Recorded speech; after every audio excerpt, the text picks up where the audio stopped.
وضاحت جان لیتے ہیں پچھلی آیات سے. دیکھیے ربط کتنا پیارا ہے.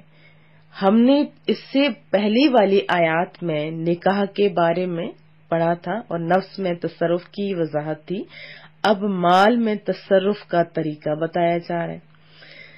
لا تأکلوا اموالکم بینکم بالباطل، یعنی باطل طریقے سے، ناجائز طریقے سے آپس میں ایک دوسرے کے مال نہ کھاؤ. اب باطل طریقے سے مراد کیا ہے؟ مراد ہے جیسے سود، چوری، جوئے کے ذریعے مال حاصل کرنا، جھوٹی قسم، جھوٹی وکالت، خیانت اور زبردستی قبضہ جیسے ہوتا ہے، حسب کے ذریعے مال حاصل کرنا. اس کے علاوہ بھی بہت ساری صورتیں ہیں. گانے بجانے کی اجرت، یہ بھی سارے باطل طریقے اور حرام طریقے ہیں. اور اس کے علاوہ جو حلال طریقے سے آپ نے مال کمایا اور گناہ اور نافرمانی میں خرچ کیا، وہ بھی علماء کرام اسی میں شامل کرتے ہیں. اس کے علاوہ رشوت کا لین دین کرنا، ذرا آپ اپنا محاسبہ بھی کرتے جائیے. اور ڈنڈی مار کر سودا بیچنا، کیسے ڈنڈی مار کی؟ جیسے صحیح مال نہ ہو اور اس کو صحیح مال جیسی قیمت میں دے دینا، اور جب تول کے دینے کی باری ہے تو اس ناپ تول میں کمی بیشی کر دینا. یہ سارے ڈنڈی مار کے سودا بیچنا. اس کی بہت ساری وضاحت ہے لیکن آپ کو سمجھ آ گئی ہوگی. پھر ملاوٹ والے مال فروخت کرنا، قرض کسی کا ہو وہ بس دبا لیے جائے، پیسہ بس اکٹھا ہو گئے. اس کے علاوہ ڈاکہ زنی، بتہ خوری، یہ بھی آج کل بڑی گندی وبا پھیلتی جا رہی ہے.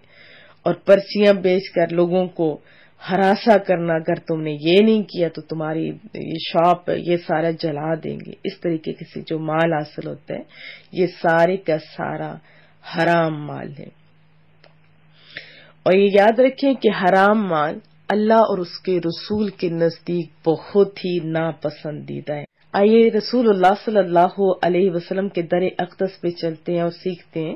حضرت عبداللہ بن مسعود رضی اللہ تعالی عنہ سے مروی ہے، رسول اللہ صلی اللہ علیہ وسلم نے فرمایا، جو بندہ مال حرام حاصل کرتا ہے، اگر اس کو یعنی اس مال کو جو حرام طریقے سے حاصل کیا اس کو صدقہ کر دے تو بھی مقبول نہیں، تو بھی قبول نہیں، اور خرچ کرے تو اس کے لیے اس میں برکت نہیں، اور اپنی بات چھوڑ کر مرے تو جہنم میں جانے کا سامان ہے. اللہ تعالی برائی سے برائی کو نہیں مٹاتا، ہاں نیکی سے برائی کو مٹا دیتا ہے. بے شک خبیث کو خبیث نہیں مٹاتا. مسند امام احمد میں یہ حدیث طیبہ درج ہے بہت ہی خوبصورت انداز میں کہ اگر آپ نے ناجائز طریقے سے کمایا اور آپ سمجھو کہ بڑی نیکی کر رہے ہیں، صدقہ کر رہے ہیں، لوگوں کی مدد کر رہے ہیں، تو اس کا کوئی فائدہ نہیں ہے. یہ قبول نہیں ہے، یاد رکھیے، یہ مقبول نہیں، یہ قبول نہیں ہے. اور اس کی مزید وضاحت جو تھی وہ بھی آپ نے سن لی. حضرت ابوبکر صدیق رضی اللہ تعالیٰ عنہ راوی ہیں، رسول اللہ صلی اللہ علیہ وسلم نے فرمایا کہ اللہ تعالیٰ نے اس جسم پر جنت حرام فرما دی ہے جو حرام غذا سے پلہ بڑا ہو. کتنی بڑی بات، جنت اس کو نہیں مل سکتی جس نے حرام غذا کھائی ہو. کتنے واضح الفاظ میں رسول اللہ صلی اللہ علیہ وسلم نے ہمیں سکھا دیا. ابھی بھی ہماری آنکھیں نہ کھلیں تو کب کھلیں گی؟ حضرت سعد رضی اللہ تعالیٰ عنہ سے مروی ہے، رسول اللہ صلی اللہ علیہ وسلم کا فرمان بڑا خوبصورت انداز میں سمجھایا محبوب نے. اے سعد، اپنی غذا پاک کر لو، یعنی حلال طریقے سے کماؤ کھاؤ، اپنی غذا پاک کر لو. آپ بھی سمجھیں کہ آپ کو رسول اللہ صلی اللہ علیہ وسلم یہی فرما رہے کہ کیا کرو، اپنی غذا پاک کر لو. کیا ہو جائے گا پھر محبوبہ؟ فرمایا مستجاب الدعوات ہو جاؤ گے. مستجاب الدعوات سے مراد کیا ہے؟ یعنی جو بھی منہ سے نکلے گا جو بھی دعا تم لوگ مانگو گے وہ قبول ہو جائے گی۔ پھر سنتے ہیں، ایمان تازہ کرتے ہیں۔ یوں سمجھیں کہ آپ کو محبوب کریم فرما رہے ہیں کیا کرو، اپنی غذا پاک کر لو، مستجاب الدعوات ہو جاؤ گے۔ پھر کیا فرمایا؟ فرمایا اس ذات پاک کی قسم جس کے قبضہ قدرت میں محمد صلی اللہ علیہ وسلم کی جان ہے، بندہ حرام کا لقمہ اپنے پیٹ میں ڈالتا ہے، ایک لقمے کی بات ہو رہی، ایک لقمے کی اپنے پیٹ میں ڈالتا ہے تو اس کے 40 یعنی 40 دن کے عمل قبول نہیں ہوتے، اور جس بندے کا گوشت حرام سے پلا بڑا ہو اس کے لیے آگ زیادہ بہتر ہے۔ معجم الاوس میں یہ تحریر ہے حدیث طیبہ، اور اس سے بڑی اور کیا سمجھانے کے الفاظ اور باتیں ہو سکتی ہیں۔ چلیں ایک اور بھی سن لیتے ہیں۔ حضرت ابو ہریرہ رضی اللہ تعالیٰ عنہ فرماتے ہیں رسول اللہ صلی اللہ علیہ وسلم نے ایک شخص کا ذکر کیا جو لمبا سفر کر کے آتا ہے، مثال بھی تو دیکھیں نا، فرمایا اس کے بال پراگندہ ہوں، جیسے سفر کر کے آتے ہیں بال بھی تھکے تھکے سے لگتے ہیں، بدن غبار آلود ہو اور وہ اپنے ہاتھ آسمان کی طرف اٹھا کر کے مولا کریمہ یا رب یا رب یا رب وہ بار بار پکارے، حالانکہ اس کا کھانا حرام، پینا حرام، لباس حرام، غذا حرام، پھر بتاؤ اس کی دعا کیسے قبول ہوگی؟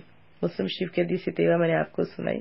جو ہم لوگ کہتے رہتے ہیں کہ ہماری دعائیں قبول نہیں ہوتی، کہیں اس میں یہ بات بھی تو شامل نہیں کہ ہمارا کھانا حلال نہ ہو؟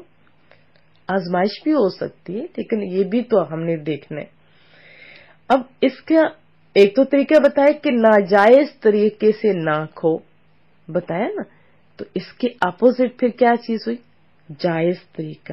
جائز میں بھی انداز دیکھیے، الا ان تکون تجارتا عن تراض منکم، مگر یہ کہ تمہاری باہمی رضامندی سے تجارت ہو۔ باہمی رضامندی کی قید ہے، کیا فرمایا؟ نہیں، باہمی رضامندی سے جو تجارت کرو وہ مال تمہارے لیے حلال ہے۔ سمجھ آئی؟ قید کس چیز کی لگائی؟ دونوں فریقین کی رضامندی شامل ہو،